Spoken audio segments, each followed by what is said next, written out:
está la segunda clase de la parte de análisis de discurso o de estrategias de discurso. Como les comenté la semana pasada, la idea es no solamente escuchar una campana o una visión sobre este tema, sino la idea también es sumar diferentes profesionales. En este caso, Nehuen Fariña me acompaña, me va a acompañar en esta clase y va a llevar él un poco adelante la temática. Vamos a ir interactuando entre nosotros y obviamente también prestando atención un poco a lo que vayan ustedes comentando en el chat, ¿sí? Un poco como dijo Roque, las preguntas, por favor, directamente a él, que él las va a ir filtrando y las vamos a ir viendo de manera conjunta. Después, obviamente, el chat pueden comentar, pueden hacer los comentarios que crean correspondientes en términos de debate, más que nada. Y voy a tratar yo, que voy a estar segundando a Nehuen para ir siguiéndolo, leyendo y ver si podemos ir Pablo, intercalando también esos comentarios con ustedes. Pablo, no sé qué te parece si nos pueden dejar en el chat de dónde están, de qué provincia nos están siguiendo para poder hacer más federal lo que es el instituto. Perfecto.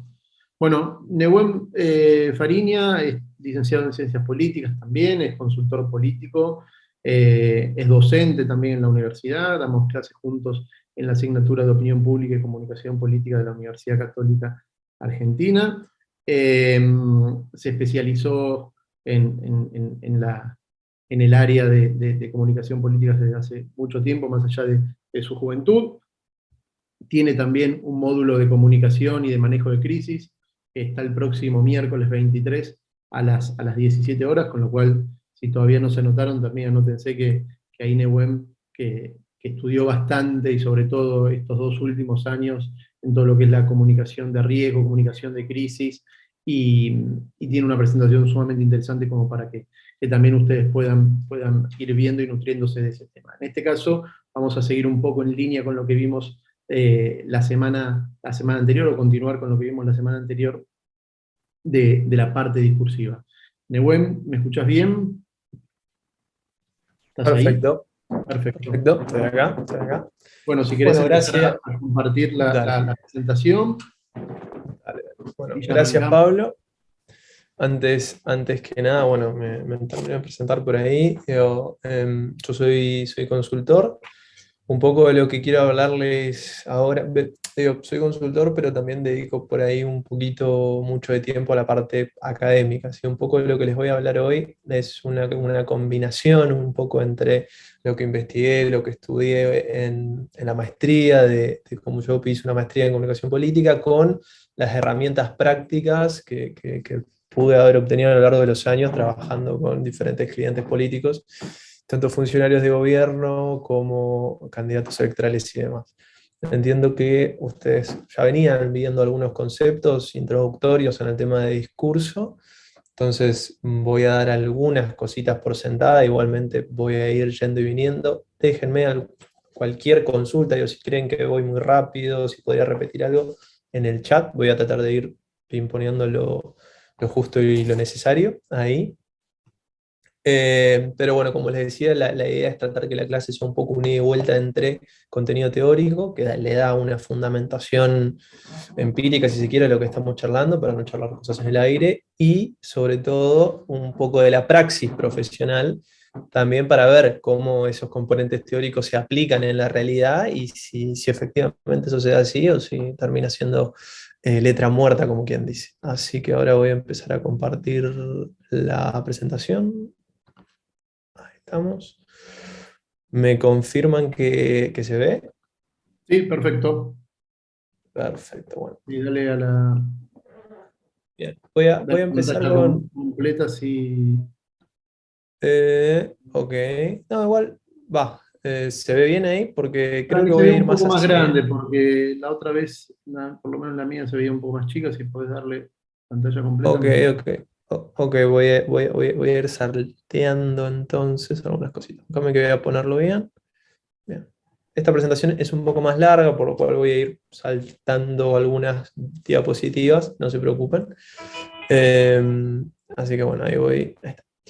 Primero, siempre me gusta arrancar con dos grandes conceptos para hablar de discurso político, ¿sí? Y es también el rol de la comunicación, que es donde se enmarca los temas de discurso. Y esto es imposible, esta es una frase de Castells eso la llevo a todos lados, como bien dice, porque habla de cuál es la relación entre la política y la comunicación. ¿Qué quiere decir esto? Digo, toda política nace y se desarrolla en formato comunicacional. La política necesita de manera intrínseca así, de la comunicación para existir en el plano de la discusión política, de la discusión pública. ¿Por qué? Porque una política sin comunicación es la política de la rosca, por así decirlo, ¿sí? Es la política que se construye puertas hacia adentro. Ni hablar con los cambios de la globalización, ¿sí? Con los cambios de las nuevas tecnologías, de las redes sociales, digo, exacerbaron el rol que juega la comunicación dentro de la política, pero entiendan que tanto para los gobiernos, para los partidos políticos, para las organizaciones en situaciones de crisis, la comunicación es un requisito indispensable en tanto y en cuanto esas organizaciones, esos partidos políticos o esos gobiernos existen como actores públicos, ¿sí? Ya después vamos a ver bien qué objetivos toman, qué objetivos tienen, digo, y en qué el discurso político los ayuda como herramienta a su quehacer diario, ¿sí? Por el momento quédense con esto, que no existe la política sin comunicación, ¿sí? Que es imposible de verlo. Ahora, no todo es comunicación, ¿sí? Porque si todo fuera comunicación, hablaríamos más de un marketing, ¿sí? No hablaríamos de política. Necesariamente hay componentes intrínsecos que tiene la política, como les digo esto, la rosca, por así decirlo, como una metodología de acceso a recursos específicos, ¿sí? O clivajes ideológicos. Ahora vamos a ver bien cuáles son los componentes que le aporta la política a la comunicación, pero entiendan que la política, si se quiere, y es un doble juego de codependencia, la comunicación condiciona la política en tanto y en cuanto la política tiene que adaptarse a los medios, ¿sí? Que la comunicación utiliza para difundir un mensaje. Redes sociales, digo, acá hablamos, por ejemplo, de que ya no tenemos un discurso de una hora en un estrado, sino que hoy tenemos una historia de 15 segundos de Instagram, ¿sí? Entonces, la comunicación obliga a la política a adaptarse a ciertos contextos y eso naturalmente la condiciona. Eso, pero ahora, desde el otro lado, podemos hablar, por ejemplo, de cómo la política condiciona a la comunicación en el sentido de, imagínense en la campaña 2019, ¿sí? Antes de que se anunciara la unidad del Frente de Todos, eh, la comunicación electoral de ese espacio, ¿sí? Es prácticamente inconcebible que primero uno elija los mensajes centrales, uno elija el logo, la fase estética de la comunicación, ¿no?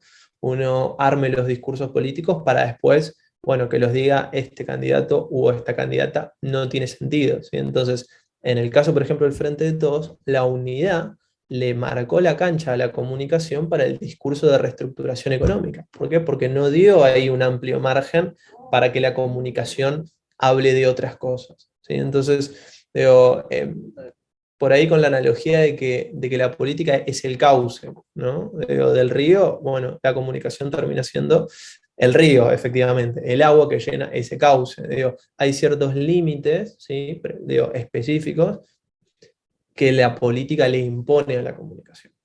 Entonces, sabiendo esto, continuamos, digo, para ir entendiendo un poco este doble juego y esta doble relación de cómo se construyen los discursos políticos, ¿eh?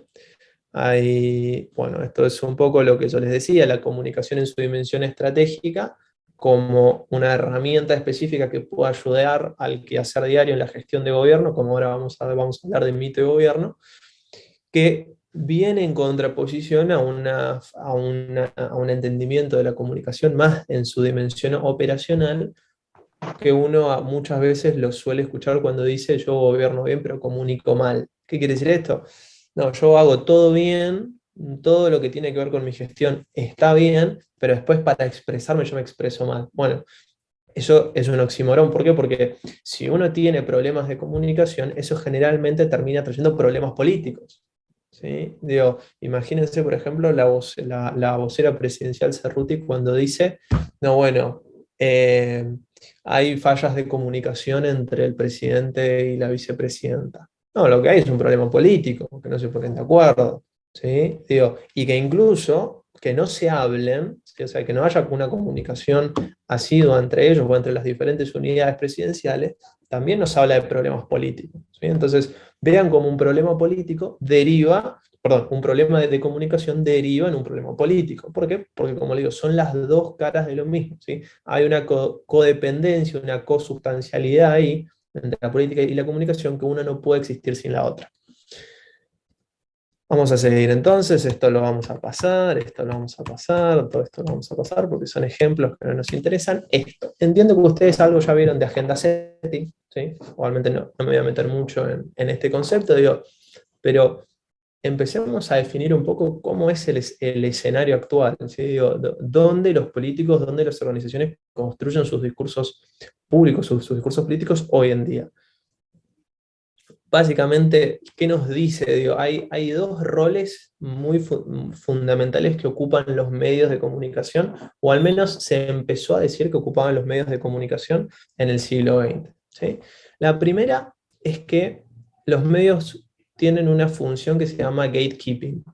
Esto básicamente, ¿qué quiere decir? Quiere decir la selección de qué tiene criterio noticiable y qué no tiene criterio noticiable, ¿sí?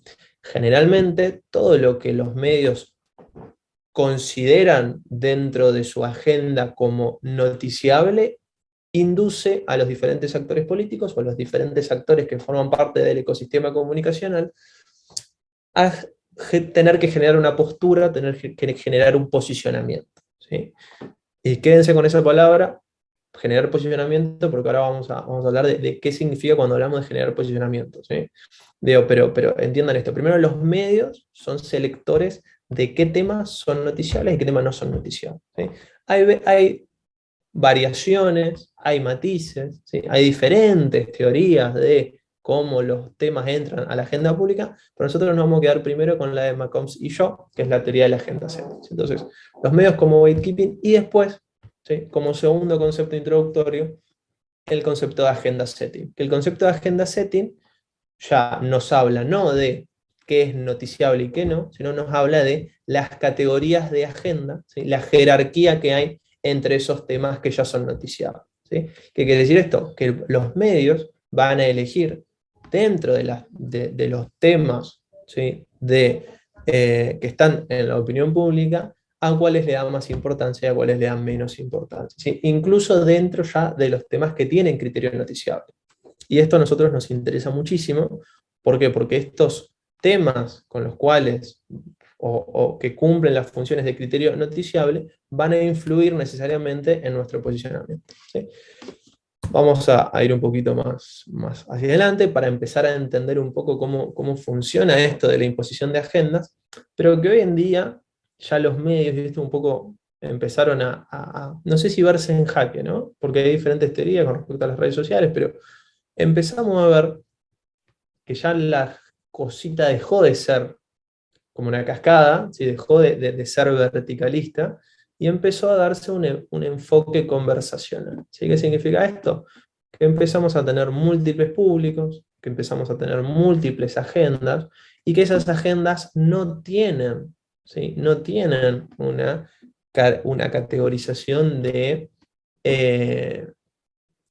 son efímeras, ¿sí? Que son fluctuantes. Digo, muchas veces asociamos lo digital con lo efímero, ¿sí? Cuando no es nada más lejano a la realidad. Digo, ¿por qué? Porque las redes hoy por hoy tienen una función cuasi permanente. Hay personas que se les achacan tweets de hace 20 años, perdón, 20 años, de hace 10 años, cuando Twitter recién arrancaba, ¿sí? 5 años, digo, entonces empecemos a pensar cómo hay públicos, ¿sí? Que mantienen sus agendas constantes más allá, ¿sí? De esta selección que realizan los medios, porque son grupos que tienen intereses muy definidos, ¿sí? Como pueden ser posicionamientos ideológicos, como pueden ser intereses sobre, no sé, imagino, el campo, ¿sí? Hay públicos específicos que sostienen temas específicos, ¿sí? A lo largo del tiempo y que encuentran en las redes un lugar para expresarlo. ¿Y qué pasa con esto? Que uno empieza a tener múltiples públicos a los que le pueda hablar de, no sé si cualquier tema, pero una amplia gama de temas, ¿sí? Que escapan de la influencia mediática y que les sirve muchas veces a los políticos, a las organizaciones, a los candidatos, para construir legitimidad, para construir agenda, para construir caudal electoral, etc. Entonces, digo, qué mejor por ahí para ejemplificar esto que estoy diciendo que las tendencias de Twitter, ¿sí? Estamos hablando de temas que son importantes en la esfera de la opinión pública, por así decirlo, pero generalmente son 5 o 10 temas, todos en simultáneo, operando al mismo tiempo con un gran volumen de datos. Entonces, imaginémonos un poquito desde ese lado. Ahora bien, ¿qué es discurso político? Y este diagrama a mí me encanta porque nos define puntualmente cuáles son las diferencias entre un discurso y otro, ¿no? El discurso en sí mismo como composición estructurada de mensajes con el fin de comunicar algo, ¿sí? Ahora bien, eso por sí solo no termina de ser un discurso político. ¿Por qué? Porque no tiene el componente necesario para que yo lo diferencie de el discurso en la apertura de una empresa o el discurso que da... todos son discursos, por así decirlo, ¿sí?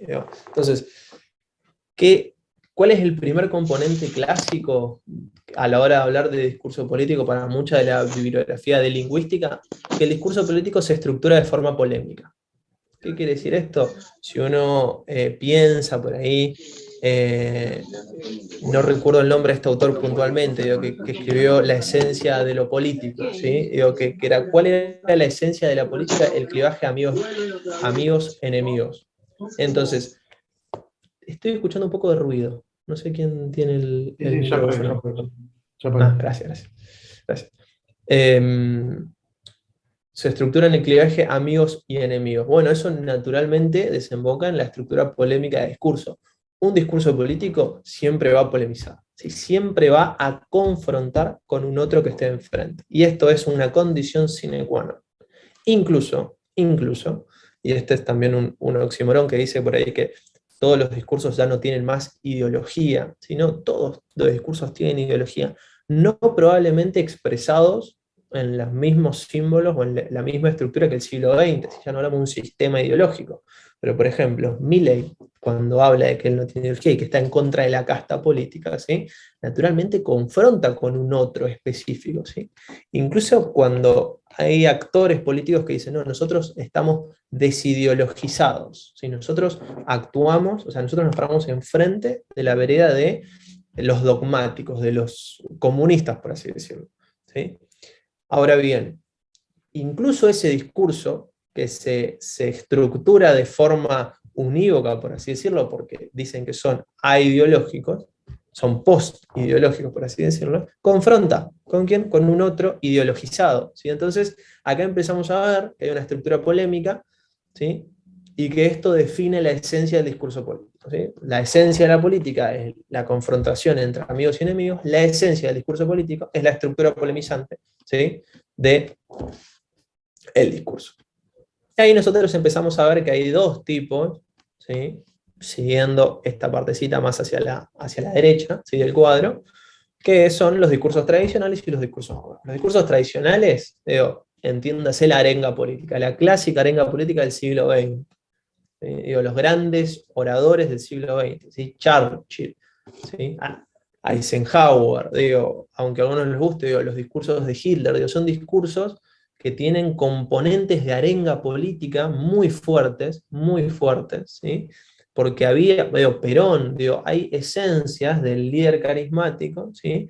Que estructuraba sus discursos polemizantes en torno a esa clásica arenga en la plaza, ¿sí? Ahora, ¿qué pasó? Empezaron a surgir nuevos discursos que sin dejar de ser polemizantes, se empezaron a estructurar de una manera un poquito más moderna, un poquito más nueva. Los discursos de redes sociales, ¿sí? Un Twitter, una historia de Instagram, una publicación de Facebook, ¿sí? Empezamos a dar otro tipo de estructuras, ¿sí? Que vinieron a modificar la arenga política. El discurso político también tiene un gran objetivo, ¿sí? Ese es un gran objetivo, que es la persuasión. El objetivo de un buen discurso es persuadir, ¿sí? Es tratar de convencer. Después vemos para qué, ¿sí? Si hablamos de un gobierno, la intención del discurso es persuadir para construir legitimidad. Si hablamos de un candidato electoral, es persuadir para que me votes. Si hablamos de una organización en crisis, hablamos de persuasión para cerrar la crisis, para convencer a las personas de que la crisis está zanjada. Digo, la persuasión es el gran objetivo del discurso político, como así de varios discursos. Ahora bien, la utilización dentro del discurso político para lograr esa persuasión, ahí es donde empiezan a generar los matices. ¿Por qué? Porque hay un lenguaje político muy claro, ¿sí? Hay un lenguaje político muy claro que utiliza, ¿sí? Que utiliza mensajes políticos, y mensajes políticos entiéndenlo por actores específicos, ¿sí? Pueblo, argentinos, ¿sí? Digo, evoca sentimientos muy puntuales, ¿sí? El esfuerzo de los trabajadores, ¿sí? La libertad de los mercados, todos esos son conceptos que tienen una carga ideológica muy grande, pero que forman parte clásica del lenguaje político. Después podemos discutir si está más politizado o menos politizado, pero siempre dentro de una gama de intensidad donde incluye conceptos fuertes, ¿sí? Estos conceptos cuerpo. Ahora bien, hay otra parte, y es por ahí la menos linda de este cuadro hacia la izquierda, es la utilización de falacias, ¿sí? Digo, si uno se pone a analizar el discurso político actual, vamos a ver que casi 3/4 de lo que se dice es directamente no verdadero, ¿sí? Y dentro de ese cuarto, ¿sí? No termina siendo verdadero, sino gran parte es inchequeable o sujeto a dudas, ¿sí? Es muy poca dentro del discurso político la carga de verdad que hay. ¿Sí? Y eso es algo también que la política, la comunicación, la prensa tiene que hacerse cargo. ¿Sí? Después le voy a pasar, me acordar por ahí Pablo, de un estudio de chequeado, ¿sí? Que analizó durante 2 años la veracidad del discurso político, que encontró muchísimas inconsistencias dentro de las declaraciones, siendo que los discursos políticos en su esencia se estructuran de forma tan polémica, ¿sí? Tan polémica, que reducen la realidad a un blanco-negro que es tan grande que es imposible de comprobar empíricamente hablando.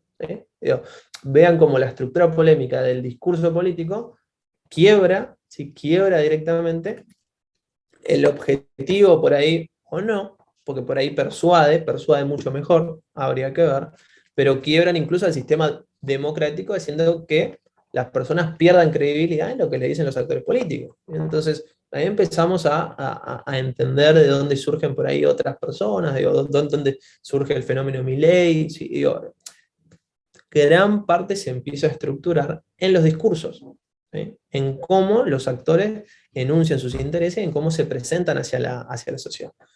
Después hay aspectos conativos, denotativos, metamensajes que no quiero marearlos, entonces no quiero entrar en eso, porque eso ya es mucha teoría, ¿sí? Pero digo, quedémonos con esto, que los discursos políticos son los que se estructuran de forma polémica, que hay nuevos, ¿sí? Que hay clásicos, que su principal objetivo es la persuasión y que están compuestos, ¿sí? De diferentes mensajes que entre ellos, la gran mayoría, terminan siendo falacias. Voy a leer el chat un poquito, que veo que hay varios mensajes. Perfecto. Bueno, buenísimo. Bien, entonces voy a seguir un poquito con esta parte. Digo, comunicación de gobierno. Hablamos de... Esta los pongo arriba, así los puedo leer bien. Digo, esto le va a pasar también, no quiero aburrirlos. Estos videos. Después voy a volver para verlos, digo, pero.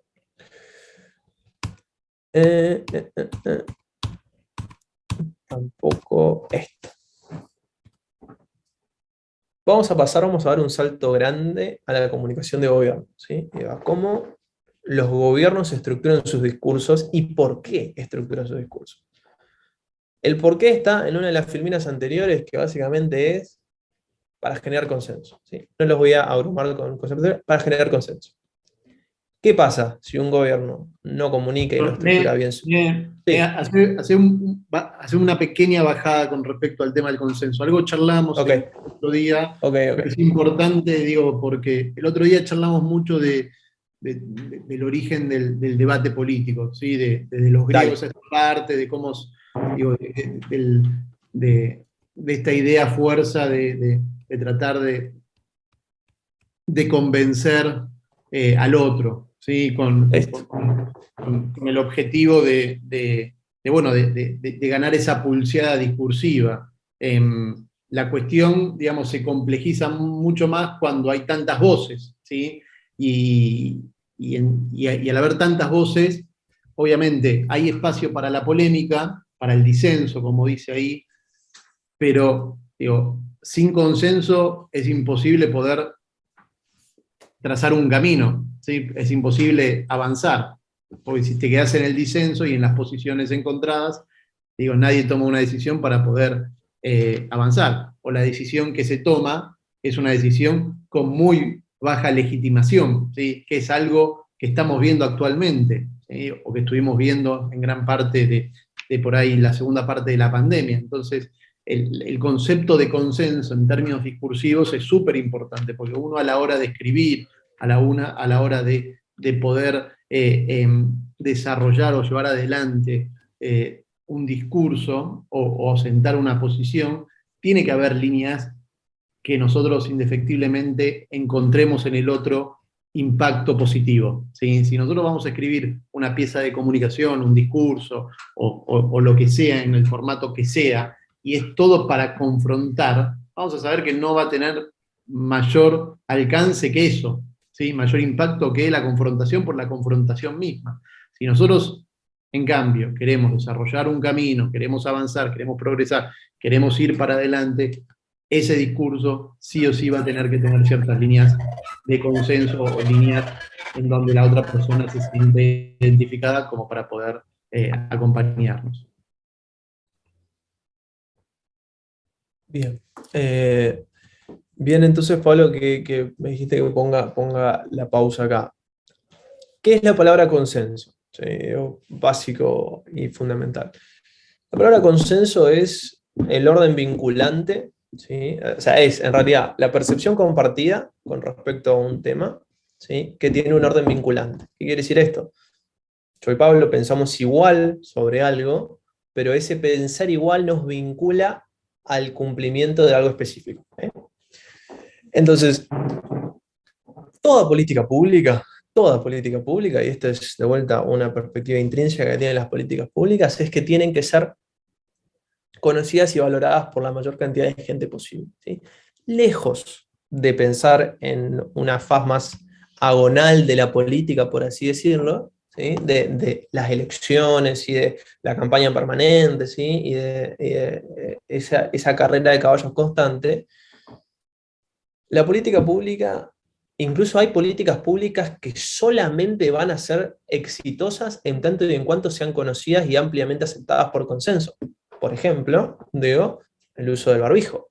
La campaña del uso, o sea, el uso de barbijo es una campaña que dependió y depende enteramente de la comunicación de las medidas para prevenir el coronavirus, ¿sí? Muy, muy similar a las medidas de la prevención de desastres, ¿sí? Las políticas de prevención de desastres es casi un 95% de casos dependen de un correcto plan de comunicación estratégico. ¿Por qué? Porque si yo no sé dónde están los refugios antibomba, yo no me puedo ir a esconder de una bomba, ¿sí? Entonces, entiendan muy bien cómo la comunicación, de vuelta, esto que hablábamos de la comunicación y la política, bueno, ahora aplicado a políticas públicas, ¿sí? Y es generar el consenso con respecto a eso, ¿sí? Es generar el consenso con respecto a que el barbijo fue o es la mejor forma de cuidarnos con respecto al virus, que lo mejor que hacer en caso de desastre es pararse, o en caso de terremoto es pararse en el marco de las puertas, ¿sí? Digo, es generar consensos en torno a algo, en este caso a nuestras políticas, ¿sí? Ahora bien, el consenso, ¿sí? Como una percepción compartida, en un sistema democrático, siempre, siempre es la cara de una moneda. La otra cara es el disenso. Si hay consenso, hay disenso. Eso siempre. Es imposible el consenso absoluto. Solamente en los esquemas totalitarios, ¿no? Estoy viendo esto. En los esquemas totalitarios donde solamente hay un solo consenso, que es el consenso realmente del líder. Si no, generalmente lo que tenemos es la doble cara de una moneda, donde la gestión del consenso necesariamente tiene que reconocer la gestión del disenso. ¿Sí? ¿Qué quiere decir? Entender a las personas que piensan distinto, ¿sí? Y que es válido que haya personas que piensan distinto, que es plural, que no está mal, que no está mal. Digo, esto para los gobiernos significa aprender con H, ¿sí? Que hay gente que nunca los va a querer. Y eso es muy difícil. ¿Sí? Porque si yo, significa que yo genero cierto consenso con respecto a una política pública, por ejemplo, que el barbijo es la mejor forma de cuidarme ante el virus, o ante la transmisión del virus, eso implica reconocer que va a haber una porción de personas que no van a pensar igual, ¿sí? Y que el hecho de no pensar igual no los convierte en enemigos, ¿sí? No los convierte en enemigos, sino que en un margen de disenso que necesariamente va a entrar en tensión con los márgenes de consenso, pero que está bien que estén. Ahora, ¿cuándo eso es un problema? Cuando los márgenes de disenso ya dejan de ser, y este margen de disenso es permanente, o sea, siempre está, ¿sí? Como esto que decía, es imposible el consenso absoluto, ¿no? Pero digo, ¿cuándo es preocupante? Cuando el disenso cuando deja de ser un disenso marginal, ¿sí? Cuando deja de ser un disenso 60-40, ¿sí? 70-30, y empieza a ser un disenso desestabilizador. ¿Sí? ¿Qué quiere decir eso? O disensos antisistemas, ¿sí? Disensos que no reconocen, ¿sí? A la otra porción. Esos márgenes de disenso son los disensos que generalmente traen problemas a la hora de los gobiernos porque los desestabilizan, ¿sí? Es decir, los hacen caer directamente. Mucho de lo que pasa en Perú, por ejemplo. Perú está lleno de disensos desestabilizados, de los disensos antisistema. Es muy difícil generar consenso porque el disenso, pero es cuasi imposible gestionar el disenso del sistema político peruano. ¿Por qué? Porque no se reconocen entre los actores. Entonces no hay un orden vinculante de una percepción compartida sobre algo. Entonces, este paradigma de estos disensos, entre los disensos sistémicos, los disensos antisistema, nos da cuenta de que el discurso, de que la comunicación, pero el discurso puntualmente, tiene la posibilidad de construir percepciones con respecto a la realidad, ¿sí? El construccionismo social lo lleva al extremo, ¿sí? Nos habla de que se pueden construir realidades enteras, ¿sí? A partir de los discursos. A mí me gusta reducirlo un poquito eso, ¿sí? Pero la comunicación de gobierno lo que nos puede dar es la construcción, como decía Pablo, de un futuro, de cuál es el camino a seguir, ¿sí? De entender que Argentina viene por la senda correcta, por así decirlo. Entonces, eso se construye a partir de un discurso específico, ¿sí? Y logrando, convenciendo a las personas de que compartamos la misma percepción, persuadiendo de que esta política está bien, por ejemplo, de que la política del control de precios estaría bien, ¿sí? Para que nosotros confiemos que, bueno, la inflación se va a solucionar, ¿sí? Bueno, de ahí si creemos o no creemos, ese es otro tema, pero esa necesidad de construir consenso con respecto a un tema, ¿sí? Para los gobiernos se vuelve extremadamente necesario, primero, en la mayor base para su supervivencia, para que no haya disensos desestabilizadores, ¿sí? Y en el menor plazo, en su orden diario, para construir legitimidad, es decir, para que las personas le sigan haciendo caso, y en un plano más electoral para convencer a más personas de que son el mejor gobierno posible y que así puedan ganar la próxima elección, ¿sí? Bien, estoy viendo todas las preguntas que vienen surgiendo ahí, perfecto. Bueno, entonces, teniendo esto con respecto al consenso, ya más o menos vamos diciendo que el discurso político se estructura de forma política, que busca la persuasión, ¿sí? Que busca la persuasión para generar un consenso, y en el caso de los gobiernos, como lo que estamos hablando, la persuasión, ¿sí? De que las políticas públicas son buenas, necesitan ser valoradas positivamente, ¿sí? Y ese y ese paradigma construccionista, si se quiere, expresado en esta política pública es buena y este es el mejor rumbo a seguir, ¿sí?, que puede estar teniendo el país en este momento. Bien, entonces vamos avanzando. Ahora, por ejemplo, vamos a ver un ejemplo, que este es un ejemplo lindo, liviano de ver. Vamos a compartir el audio, así lo pueden ver perfecto. Ahí está. Decí 33. 33. 33. 33. Mi nombre es Joaquín Vamos de vuelta. y nací en Córdoba al igual que toda mi familia, pero no tengo tonada y es por eso que estoy acá. Clínicamente el Joaquín no tiene nada.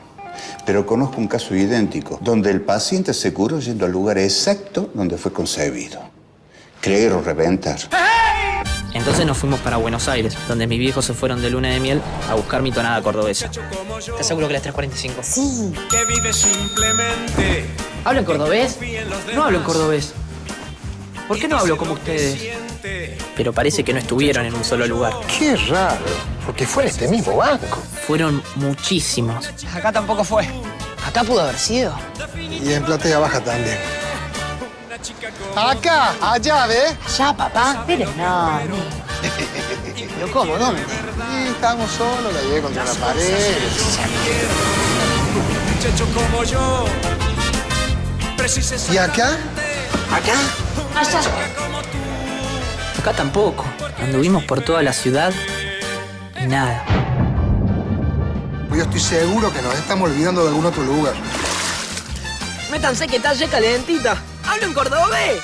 Todos tenemos un motivo para sentir la ciudad como nuestra. Vení a descubrir cuál es el tuyo. Vení a la ciudad de todos los argentinos. Aprendió a sonreír.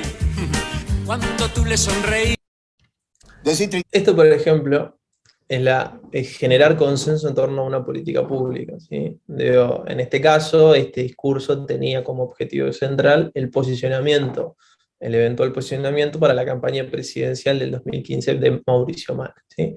Pero ahí era generar un consenso específico en relación a que Buenos Aires era la ciudad de todos los argentinos. Por eso personas de Córdoba iban, visitaban, vacacionaban y disfrutaban de los diferentes paseos turísticos de la ciudad, ¿sí? Pero era generar en primera instancia un consenso en torno a la ciudad abierta hacia el resto de los argentinos y un consenso de segundo orden como la posibilidad de exportar la gestión de gobierno de la ciudad a nivel nacional, ¿sí?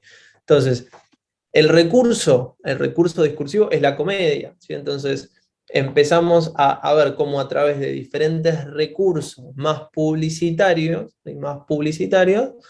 el componente político empieza a quedar un poquito más en el subterráneo, como si así lo decía, pero el objetivo es concreto y es específico: catapultar en ese momento la figura de Mauricio Macri como eventual candidato presidencial, ¿sí? Entonces, eso como, bueno, no lo podemos ver porque el PowerPoint no me habla, pero esto es más, por ejemplo, la comunicación en ese entonces del Ministerio de Seguridad de Patricia Bullrich, ¿sí?, en torno a la lucha contra el narcotráfico, ¿sí? Está, bueno, ahí me dice que no lo puede.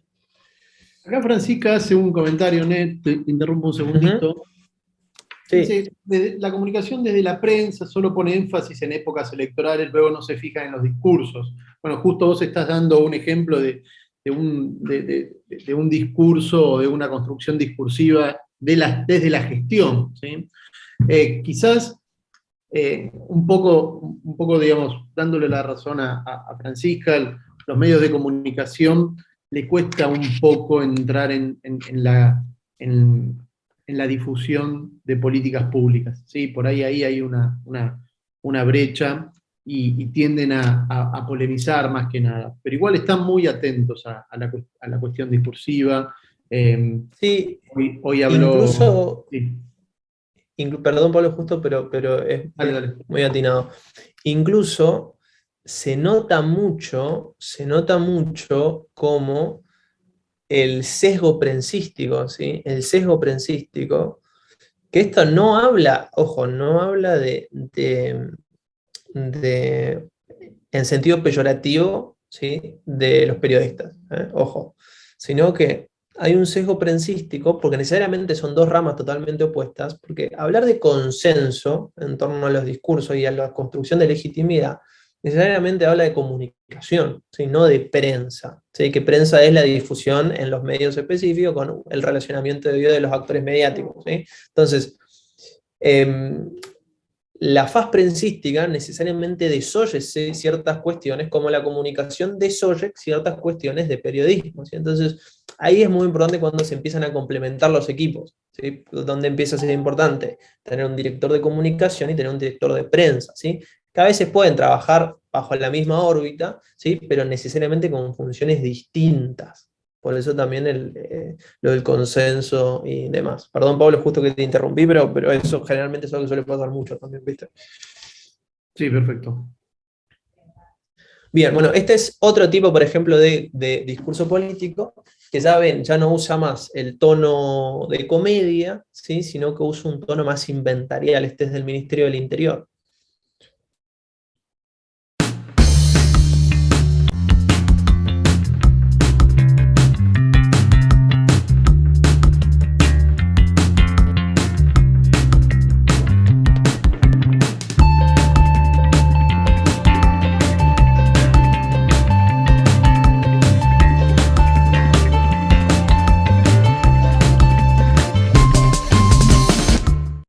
Como ven, esta comunicación de obra pública, sí, muy concreta, muy rápida, ¿sí? Con mucho dato, es otro tipo de recurso en términos de discursos, ¿sí?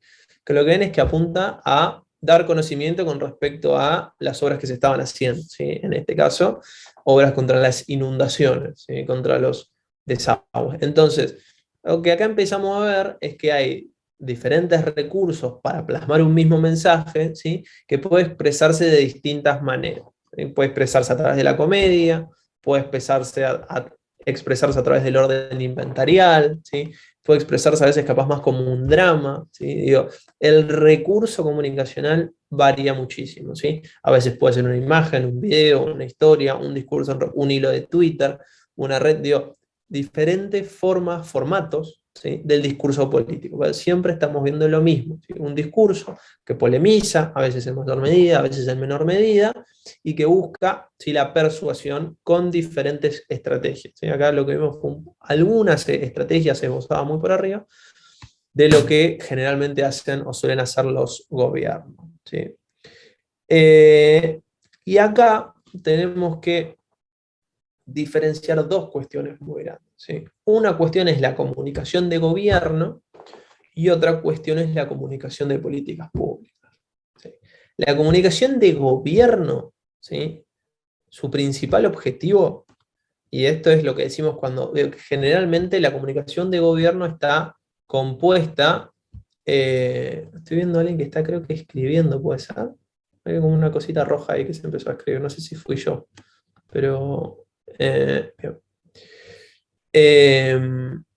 la comunicación de gobierno generalmente más en el orden a nivel presidencial o estratégico, lo que tiene que garantizar es el consenso, que es este rumbo de que el país viene en una buena dirección, en una dirección acertada o correcta, generando los consensos, estas percepciones compartidas en torno a ciertas cuestiones, ¿sí? Y generalmente para eso la herramienta fundamental es el mito de gobierno, que ahora lo vamos a ver. Pero como introducción les digo, no entiendan al relato, ¿sí? Al relato en sentido peyorativo, ¿sí? Porque mucho se habló del relato kirchnerista en sentido peyorativo por indicar a las mentiras, ¿sí? Por ahí, a las mentiras de ciertas cosas. Entonces, no pensemos o tratemos de sacarnos el sesgo por ahí de relato en sentido peyorativo, ¿sí? Y trabajemos mucho con esta herramienta de discurso que es el mito de gobierno, ¿sí? Que cuando un gobierno la tiene se nota, y cuando no la tiene se nota un montón también, ¿sí? Que es cómo construyen legitimidad. Y en segunda instancia, ¿sí? La comunicación de políticas públicas, ¿sí? Que acá ya hablamos más de la dimensión informativa, ¿sí? De la dimensión pedagógica, de cómo difundir actitudes, de cómo difundir actitudes, acciones u políticas públicas específicas en sí mismo, ¿sí? Entonces, entendiendo esas dos cosas, la comunicación de política pública más apunta al orden de que las personas conozcan lo que se está haciendo para valorarlo positivamente, como puede ser el caso de el spot que vimos recién, de obra pública, pero que es muy difícil que uno vea expresado el mito de gobierno en un solo spot. El mito de gobierno se ve expresado generalmente en la conjunción de muchos spots, y no solamente spots o piezas gráficas, sino en la suma de discursos, de presentaciones, de spots, ¿sí? En el orden comunicacional en general. ¿Sí? Ahora vamos a seguir. Ahí está. Bueno, no los voy a abrumar con esto. Tengo esta cosita roja que quiero tratar de sacarlo. Alguien activó Ahí está. el... Ahí lo saqué. Perfecto. No los voy a marear con esto porque ya lo ven y ya parece complicado. No se preocupen. Esto se va acá. Al mito de gobierno en general. ¿Sí? ¿Qué es el mito de gobierno? Es el proyecto general de gobierno, ¿sí? Pero expresado, ¿sí? Expresado y apropiado por la ciudadanía. Es decir, que yo les pueda contar a ustedes en 3 oraciones de qué se va a tratar mi gobierno. ¿Sí? Digo, es eso, lisa y llanamente. ¿Sí? Es muy distinto, ¿sí? A un programa de gobierno. ¿Sí? Porque el programa de gobierno, ¿sí? Que es lo que yo voy a hacer durante el gobierno, habla más de cuáles van a ser mis políticas públicas, ¿sí? No de cuál va a ser el rumbo. Cuando Mauricio Macri esbozaba en la campaña del 2015, voy a volver a insertar a la Argentina en el mundo, ¿sí? Ese era un rumbo de gobierno. Cuando Alberto Fernández decía, voy a poner a la Argentina de pie, ese era un rumbo de gobierno, ¿sí? Eran esbozos y propuestas discursivas de un mito de gobierno. Ahora, ¿eso alcanza para que sea un mito? No. Y ahora vamos a ver por qué. Pero el mito de gobierno tiene 2 componentes centrales, ¿sí? Uno, la ideología, un corpus simbólico siempre presente, con esto que les decía, propio del discurso político. La ideología siempre está presente, ese componente polemizante, ¿sí? Y en segunda instancia, un componente más técnico son las políticas públicas nucleares. ¿Por qué? Porque el mito de gobierno, si no está acompañado de políticas públicas concretas, ahí sí termina siendo relato, ¿sí? Necesita tener un componente técnico y que necesariamente ese componente técnico, ¿sí? Tenga relativa consistencia. ¿Por qué? Cuando un mito cruje, cuando por ejemplo le sucede lo que le sucedió a Aníbal Fernández cuando dijo en aquel momento que Argentina tenía menos pobres que Alemania, ¿sí? Digo, cuando la política pública cruje de tal manera que rompe las percepciones compartidas, ese consenso que tiene el mito de gobierno se rompe, ¿sí? En ese caso, que el gobierno kirchnerista era el mejor gobierno que había luchado contra o que había tenido resultados en lo social, ¿sí? Entonces ahí vean cómo es muy necesario tener estos 2 componentes, ¿sí? El simbólico, el ideológico, el discursivo, plenamente discursivo, con el técnico. Y ahora vemos cómo. Primero vamos con esto, después sigo lo otro. Digo, un componente discursivo, enunciativo, ¿sí? De qué es lo que uno va a hacer. Con un componente técnico, ahí uno habla de un programa político, ¿sí? Uno habla de lo que va a hacer, ¿sí? Bueno, este es mi programa de gobierno, y yo voy a hacer esto y esto, ¿sí? O yo estoy en una comunicación de orden inventarial, haciendo tantas obras, que van a resultar en la mejora de la calidad de vida de tantas personas, ¿sí? Ahora, cuando yo tengo mi componente técnico, ¿sí? Mi política pública, con un componente ideológico, ¿sí? Sin un componente discursivo, tengo mi política pública nuclear, ¿sí? ¿Qué es la política pública nuclear? Son las que se componen en mi seno constitutivo e identitario que yo no puedo cambiar. Por más de que yo quiera, yo no puedo cambiar. O sea, mi posicionamiento está intrínsecamente ligado a esta política pública. Como por ejemplo, un ejemplo chiquitito rápido, la posición kirchnerista con respecto al FMI. El kirchnerismo se opuso tanto y de manera tan vehemente al FMI que construyó su posicionamiento a partir de esa diferenciación con respecto a la aplicación de políticas económicas, ¿sí? Digo, ni bien ni mal, lejos de cualquier juicio de valor con respecto a unos u otros, ¿no? Digo, pero se construyó su posicionamiento de tal manera que gran parte de su identidad constitutiva se entendía en línea con esa estructura polemizante, ¿sí? Nosotros no somos del FP, estamos de este lado. Entonces, necesariamente, por ejemplo, la renuncia de Máximo Kirchner a la presidencia del bloque del Frente de Todos obedeció a que era imposible, ¿sí? Imposible, discursivamente hablando, sostener esa diferenciación o esa contradicción con su política pública nuclear, ¿sí? Digo, imposible. Por más de que él fuera el mayor fanático, ¿sí? O que el kirchnerismo sea el mayor fanático de que al gobierno le vaya bien ahora, ¿sí? No podían votar ese acuerdo. ¿Por qué? Porque si votaban ese acuerdo, gran parte de su base electoral, su base caudal de votantes, se iba, ¿sí? ¿Por qué? Porque había una contradicción entre su identidad como votantes, ¿sí? O como espacio político, y lo que ellos podrían hacer. A ver, vamos a volver a borrar esos dibujitos. Listo. ¿Qué se contraponen a las políticas? Bueno, entonces, que estas políticas públicas tienen, como digo, un alto componente ideológico, ¿sí? Un nivel de confrontación muy grande, muy grande. Entonces, generalmente terminan siendo los principales motores, la nafta, por así decirlo, de los mitos de gobierno. Y se contraponen a las políticas públicas periféricas, que generalmente esas sí son las que solemos ir cambiando, ¿sí? Con respecto a las diferentes coyunturas, ¿sí? Por ejemplo, no sé, la política de transporte suele ser una política periférica, ¿sí? ¿Por qué? Porque va cambiando, digo, es muy, muy difícil que un gobierno base su relato simbólico en una política de transporte, por ejemplo. Algunos sí, digo, Macri lo intentó hacer en ese momento con el tema de las rutas, había faltado muchísima ruta en ese momento, entonces era el componente federal, ¿sí? Pero no terminaba de ser algo por lo cual su gobierno sea netamente reconocido en un orden identitario constitutivo, ¿sí? Y mucho, por ejemplo, de lo que le pasó a Mauricio Macri le pasó a Alberto Fernández ahora. Y volvemos a las filminas anteriores. ¿Sí? Digo, la construcción de las políticas nucleares per se, ¿sí?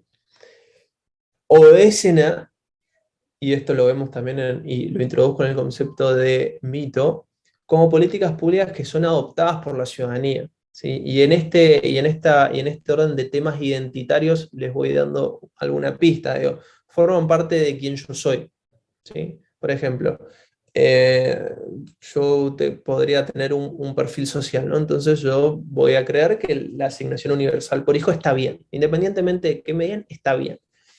Entonces, por ejemplo, lo que pasó con la asignación universal por hijo fue una política con una percepción tan ampliamente compartida de que estaba bien, independientemente si son más hijos, menos hijos, los matices, y sí, si no, es muy difícil que hoy se discuta la asignación universal por hijo per se, ¿sí? Entonces, uno por ahí lo que discute es cuánto subsidio da, pero no si da subsidio, ¿sí? Entonces, esa política nuclear en sí mismo, por ejemplo, lo que logró fue un nivel de adhesión tan grande que formó parte de la ciudadanía como lo que se conoce como los derechos adquiridos, ¿sí? Pero digo, formó parte del inconsciente colectivo de una ciudadanía. Como en su momento, ¿sí? Como en su momento la lucha contra la corrupción, ¿sí? Que la encarnó Mauricio Macri cuando salió electo gobierno en el 2015. ¿Sí? Digo, la lucha con la corrupción fue un componente tan ampliamente aceptado, ¿sí? Tan ampliamente aceptado por gran parte de la ciudadanía que incluso lo terminó catapultando como presidenciable, ¿sí? Y fue algo de que la sociedad decía, no, bueno, esto todos compartimos, por lo que el primer caso de corrupción que vos tengas en tu gobierno y te va a achacar el doble porque vos estuviste hablando de que vos no ibas a ser corrupto, ¿sí? Entonces, digo, entiendan cómo las políticas nucleares generalmente ligan a los gobiernos a tomar estas decisiones que a veces lo pueden dejar políticamente expuesto. Y el último componente, sí, que no integran los tres, es el componente, por ejemplo, discursivo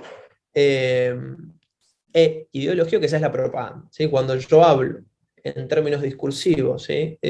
Y plenamente enunciativos, en términos de yo y ellos, ¿sí? Sin ningún componente de política pública, lo que estoy haciendo es yendo a ese concepto de propaganda muy del siglo XX, ¿sí? En el cual estaba plenamente ausente por ahí el componente de políticas públicas y lo que había era la reivindicación de la Unión Soviética de los trabajadores, lo que había era la reivindicación de los valores de libertad por parte de Estados Unidos, en la Guerra Fría, digo, es un componente netamente propagandístico, ¿sí? Porque no tiene más política pública.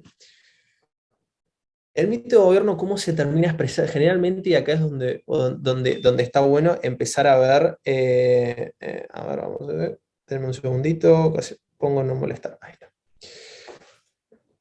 El componente de política pública, ¿sí? Es imposible que uno lo pueda construir desde el primer momento, ¿sí? ¿Por qué? Porque los gobiernos empiezan a ser gobiernos en las campañas, ¿sí? Porque empiezan a decir qué es lo que van a hacer, pero todavía no hacen. Entonces, lo que hace un gobierno durante la campaña, a ver que tengo que salir de esta... No puedo volver, che, se me desconfía. Ahí está. Ahí voy. Ahí está. Generalmente, en su plano electoral, los gobiernos generalmente generan una oferta de qué es lo que van a hacer, ¿sí? Alberto Fernández, por ejemplo, lo que dijo es: yo voy a poner a Argentina de pie, ¿sí? Oh, perfecto. Es una oferta electoral, de ahí a que la gente lo compre o no lo compre, ¿sí? Ahora bien, en el primer año de gobierno, generalmente lo que sucede con esa oferta electoral es la presentación específica en políticas públicas concretas, ¿sí? Es decir, bueno, yo voy a poner a Argentina de pie. ¿Cómo? Sí, acá empieza el primer componente técnico a decir, bueno, perfecto, yo voy a establecer este rumbo con estas políticas específicas.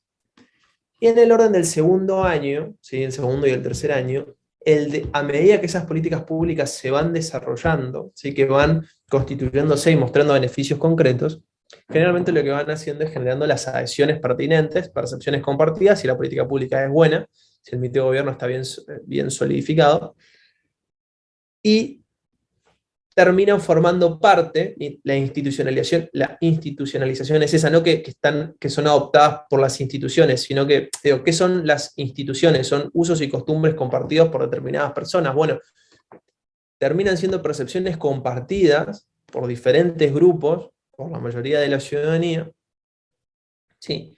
Con esto que están bien, ¿sí? Y que son un buen rumbo, o que son un rumbo acorde, un buen norte para nuestro país, y terminan formando parte de nuestra cultura, ¿sí? En este caso es como la asignación universal por hijo.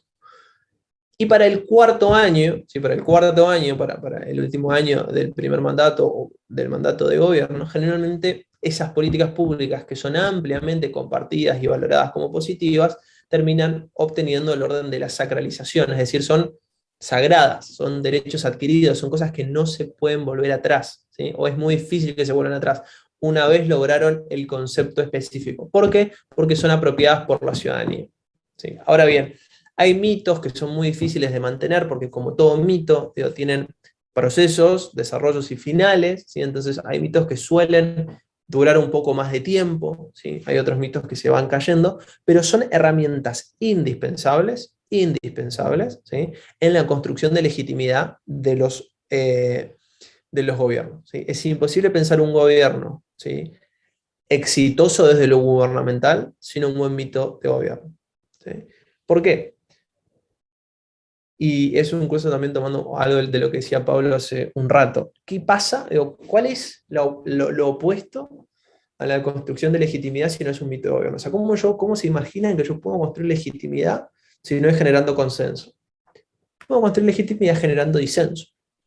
¿Sí? Y eso un poco le pasó, creo yo, a Macri y le pasó a Fernández en sus presidencias. La grieta o la dinámica de la grieta condicionó el discurso político de tal manera que fue casi imposible generar un consenso en torno a algo, ¿sí? Generalmente lo que pasó fue que habían disensos unificadores, ¿sí? O sea, la última campaña del 2019 para mí lo ejemplificó mejor que nunca, porque era muy difícil que ambos bandos puedan identificarse en torno a políticas o ejes concretos, salvo estas cuestiones del FMI, ¿sí? o ciertas cuestiones que eran hiper ideologizadas, ¿no? Pero generalmente lo que uno veía era: yo no soy lo que está enfrente, ¿sí? Y el otro decía: no, yo tampoco soy lo que él está diciendo que yo soy, y tampoco soy eso. Digo, había un disenso permanente, ¿sí? Por ejemplo, Mauricio Macri construyó en sus primeros 2 años de gobierno y legitimó sus acciones, ¿sí? Que eso, recuerden que ese es el principal objetivo de las políticas, de la comunicación de políticas públicas y de los discursos emitidos desde el gobierno, generar legitimidad para sus acciones, no en base a que estas eran las mejores políticas públicas que él podía estar viendo, porque había algunas políticas que se conocían, había otras que no, todavía no había un rumbo claro. En los 2 años, yo creo que recién el 3er año se intentó algo, pero siempre fue un esbozo porque electoralmente era mucho más redituable el disenso. ¿Por qué? Porque yo decía, yo no soy como ellos, ¿sí? Yo no soy como los kirchneristas, por ejemplo, y automáticamente generaba legitimidad para sus acciones. Es decir, yo tengo que salir a justificar el cepo, supónganse, ¿no? Y yo puedo decir, esta es la mejor medida posible que podemos tomar según los condicionamientos económicos, y les puedo explicar los condicionamientos económicos, pero es muy difícil que me crean. Ahora, usted o la gran parte lo va a tomar como legítimo si yo, en lugar de explicarles los condicionamientos de la política económica, les digo, estoy aplicando el cepo porque vaciaron las reservas. ¿Sí? Porque la que estuvo antes que yo vació las reservas.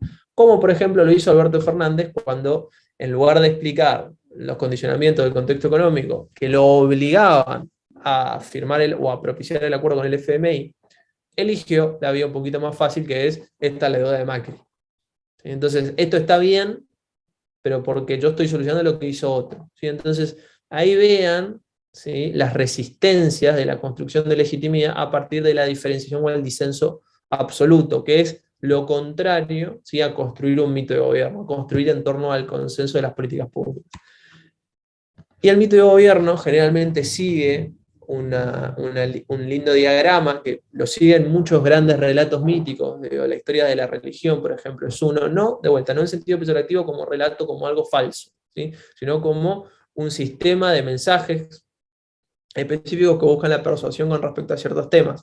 Bueno, Joseph Campbell lo ejemplifica muy bien en un diagrama que se llama el viaje del héroe, donde lo que es es el recurso mítico sobre cómo construir una buena historia narrativa, ¿sí?, que empieza, sí, que hay un mundo cotidiano y un mundo especial con un héroe, ¿sí? Por eso se llama el viaje del héroe. El héroe generalmente tiene un llamado, ¿sí?, un llamado a una travesía heroica que tiene que empezar por X cuestión, ¿sí?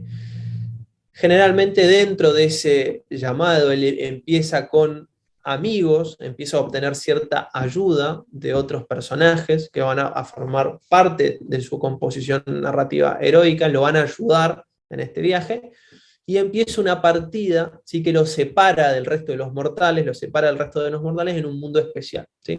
Este mundo especial es un mundo al cual solo tiene acceso el héroe, ¿sí?, donde lo pone a prueba, ¿sí?, por un determinado conflicto, por algo que sucede especialmente, en el cual puede encontrar determinados aliados para luchar contra un enemigo común, en un momento donde entra en crisis, ¿sí?, donde hay un momento clivaje en la historia del héroe donde se corta, ¿sí?, este atributo de persona normal, ¿sí?, porque el héroe, para salir de esta crisis, ¿sí?, necesita encontrar un tesoro o pasar a través de una transformación específica, ¿sí? Necesita sacar su cualidad de héroe, su cualidad que los distingue del resto de las personas. Entonces, una vez que tiene esta cualidad que los distingue del resto de las personas, retorna, ¿sí?, al mundo cotidiano en un pos de nueva vida para comunicarle al resto de los mortales qué fue lo que él aprendió, qué fue lo que vio en el abismo y en el tesoro. ¿Sí? Digo, todas las grandes narraciones míticas siguen más o menos esta estructura, ¿sí?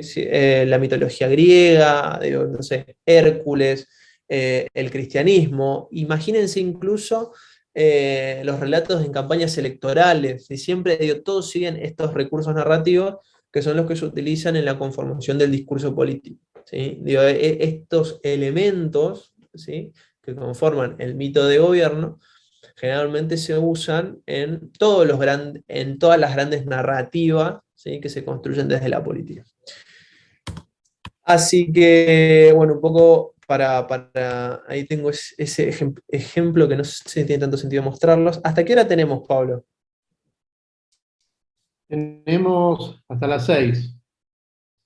Son las 6:12, entonces perfecto. No sé si hay alguna consulta, pregunta. Sí. Vayamos redondeando. Sí, había un par de preguntas ahí que había anotado Roque. Acá también. A ver, Gabriela dice, por eso el discurso de Milei hoy presenta el hartazgo del votante para con la clase tradicional. En su momento fue Macri con la lucha de la corrupción. Sí, digo, hay algo de eso bueno, de tratar de sentar posición con una línea discursiva. El problema es esto, de después cómo uno se mueve dentro de este, ¿cómo le dijiste? Me acuerdo la palabra núcleo, pero no me acuerdo la primera parte, el discurso núcleo. Políticas públicas nucleares. Las políticas nucleares. Nuclear. Digo, la lucha contra la corrupción también requiere que vos de tu parte muestres una transparencia casi extrema, ¿sí? Entonces, a veces esos discursos de campaña están muy bien, como hoy el de Milei, para cierto segmento de la sociedad está muy bien. Después el problema a veces es llevarlo a la práctica real, ¿sí? A la gestión, que pasa muchas veces eso, digo. Alberto Fernández también durante su campaña hizo muchas promesas, hoy por ahí la que está más en boga, que es un poco también, en cierta manera, el meme, esto de llevar asado a las casas, bueno, también hay situaciones que un poco se complican y no logran eh, digo, terminar de impactar o de generar el impacto que el político requiere y obviamente pierden credibilidad. Acá tengo una de un mito, igual si el chico que la estaba recibiendo última, si por ahí quiere tirarlas algunas, yo voy agarrando alguna acá. ¿Un mito populista solo apuesta a disenso o apuesta al consenso, entendiendo que es necesario un bloque con el que disentir? Y dependiente, digo, yo le sacaría el concepto de mito populista, ¿sí? Porque decir mito populista es caer en la versión peyorativa del término de relato, ¿sí? Si el populismo utiliza la narración mítica, sí, obviamente, es uno de sus grandes aciertos en términos de construcción de legitimidad, ¿sí? Los populistas generalmente lo que suelen hacer es estructurar muy bien una faz narrativa que persuade a gran parte del público. Ahora bien, después, ¿qué es un populismo? ¿Sí? Digo, ¿hacia dónde va? Si es más un método, es más una forma de ejercer el poder que una forma de ejercer la comunicación, ya creo que nos excede un poco para charlar. Yo lo que veo claramente es que es imposible que un mito de gobierno, si un mito de gobierno pueda construir una legitimidad en torno a el disenso permanente y extremo, ¿sí? Capaz pueda ser en su faz de oferta electoral un recurso válido, ¿sí? Pero es imposible que eso sea sustentable, porque es imposible generar en el orden de la institucionalización, como decíamos, la diferenciación absoluta hacia un tipo de persona. Digo, tu consenso tiene que ser, o al menos en términos gubernamentales, en segunda instancia, para que sea sustentable, por la positiva, ¿sí? Porque, ¿qué pasa? Cuando este actor, que es como el eje del disenso extremo, se cae o se corre, tu consenso se quiebra. Es un consenso muy débil hacerlo por el disenso, que fue un poco lo que pasó cuando Cristina anunció que iba de vicepresidenta y no de presidenta, ¿sí? El consenso primario, es decir, nosotros no somos ellos, se cayó, porque el actor principal se corrió del eje, ¿sí? Pero bueno, a ver. Neuwen, hago una pregunta que hizo Dale. Pedro. Conociendo la decadencia en nuestro sistema educacional, ¿es más factible introducir argucias políticas para con el receptor / comunidad? Y ahí depende mucho, ¿sí? Digo, de vuelta, los discursos políticos apuntan a la persuasión, ¿sí? Entonces, de ahí Y los hay una límites matriz cultural también. Sí, digo, operan, ustedes no lo vieron porque no lo dije, pero lo que englobaba ese recuadro, ¿sí? Lo que englobaba ese recuadro que ustedes vieron del diagrama de comunicación, eran los usos y costumbres culturales, ¿sí? Porque necesariamente los discursos políticos se anclan dentro de ese esquema. Yo me quedo con una frase de Pepe Mujica, que a mí me gusta mucho. Que pueden ser eso, pueden ser valores, puede ser la religión, digo, un montón de cuestiones que no hace falta que se tengan que explicar, ¿sí? La gente, vos le decís peronismo y ya entiende lo que es, o justicia social, digo, son conceptos que la gente ya tiene aprendidos, digo, incorporados, entonces todo eso, digo, son atajos en términos discursivos, no hace falta explicar mucho de qué se trata cada uno de esos de esos conceptos como para poder desarrollarlos. Iba a decir, yo me quedaba con una frase de Pepe Mujica que a mí me gusta mucho, que es que la simpleza del decir, ¿sí?, no afecta la calidad del decir, ¿sí? Es decir, por más de que yo esté diciendo las cosas de manera simple, eso no quiere decir que diga pavadas, ¿sí?, que diga cualquier cosa. Entonces, yo creo que la matriz cultural y en este caso, digo, ciertas valoraciones del sistema educativo no necesariamente implican que no se puedan generar consensos, ¿sí? Uno puede generar el consenso, capaz tiene que trabajar un poquito más en los mensajes, para hacerlo de manera un poquito más simple, pero siempre se pueden alcanzar los consensos operativos para los gobiernos, digo, si no, los gobiernos, digo, van a estar cayendo constantemente. Bueno, te hago la última como para ir cerrando. Dale. Cuando un presidente tiene que salir a explicar que hay un consenso en el equipo, ya está complicado, ¿no? El famoso dicho, no aclares que oscureces. Sí, digo, hay muchas veces incluso que se le quiere atribuir, como decía al principio, a la comunicación la imposibilidad de generar un consenso, ¿no? Como decir, bueno, no, nosotros nosotros en lo importante estamos de acuerdo, pero en el orden de lo superficial no nos ponemos de acuerdo, ¿sí? Que una cosa no quita la otra. Que una coalición, en este caso de gobierno, la misma coalición opositora, planteen ciertos matices discursivos, me parece que está bien, porque por algo son coaliciones, digo, la pluralidad dentro de una coalición se supone que está integrada por eso. Ahora, cuando eso se transforma en un problema político y de comunicación, cuando, por ejemplo, lo que tenemos es un disenso desestabilizador que pone en jaque la constitución misma, bueno, de la coalición de gobierno, ni hablar, pero del sistema político en última instancia, ¿sí? Cuando el disenso es tan grande que no se contestan los mensajes, y ahí tenemos un gran problema. Cuando el disenso es tan grande que un bloque se va de la Asamblea Legislativa y otro bloque se queda, la cuestión es grande, ¿sí? Entonces,